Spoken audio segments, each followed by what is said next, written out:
Today I'm here to show you this pretty baby.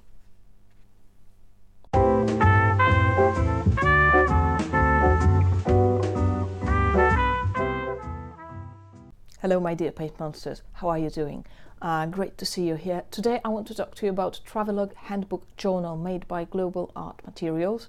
It's a watercolor sketchbook. I've been using it for roughly about a year now, and I want to share my experience with you. Keep watching, and if you're into watercolor paper and sketchbooks, make sure to subscribe to my channel because there's going to be more videos about paper coming soon. Let's get going.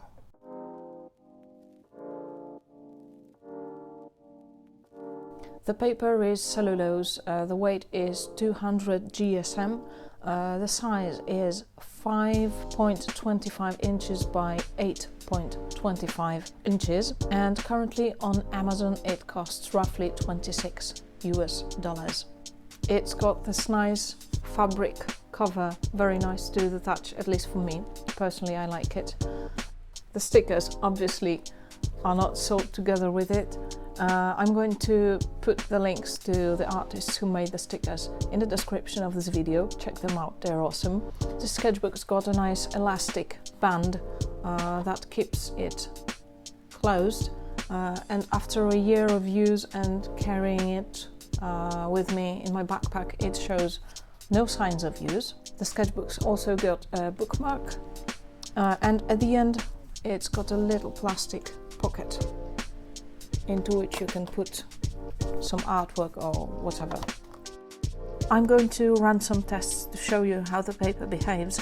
I'm going to use two different paints, a granulating one, French Ultramarine from Daniel Smith, and a non-granulating color, Phthalo Blue Green shade from Daniel Smith as well. The paper does buckle a little, so you might want to remove excess water. After the paper dried, it became flat again. The paper reacts well enough to erasing, so you can make a pencil sketch and then erase it, and it shouldn't damage the paper too much if you're careful, which is very nice. Another sketchbook that I'm going to be making a video about very soon hates erasing, and it's quite terrible in that aspect, to be honest, because erasing completely destroys the paper. So this one is fine. You can sketch, you can erase, and the paper is fine.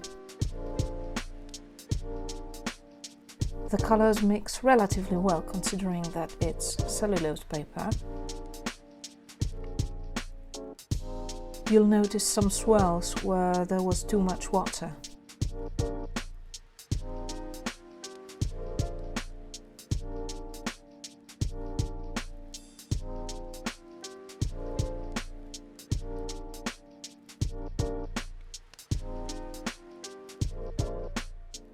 Since working in layers is very important for watercolors, I wanted to show you that as well. I used French Ultramarine again, and as you can see, it worked very nicely. I wanted to show you how much of the paint you can lift after it gets dry. In the case of Ultramarine Blue, it wasn't too bad, although I expected a little bit more paint to get lifted off. With Phthalo Blue, I was hardly able to lift anything, which is to be expected as it's an extremely staining pigment. And here's a few pages from the sketchbook so you can see what it looks like, not just when it's tested, but when you just work with it. This paper is good with watercolors, it's great with gouache. You can use nib pens for outlines. The paper is smooth enough for that. Here I used some handmade inks, and the paper works great with them too. Here I wanted to test a masking fluid. It's a liquid mask by Vallejo. I'm going to leave a link down in the description.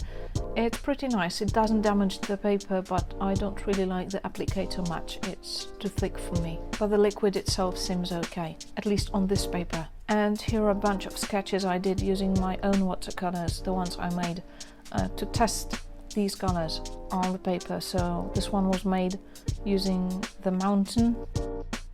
For this one I used Vintage Illustration. Here's one using Stardust. And for this one I used Winterscape. And here's a little demo for you. The colors I'm using mainly come from the sets Celebration and Marinero.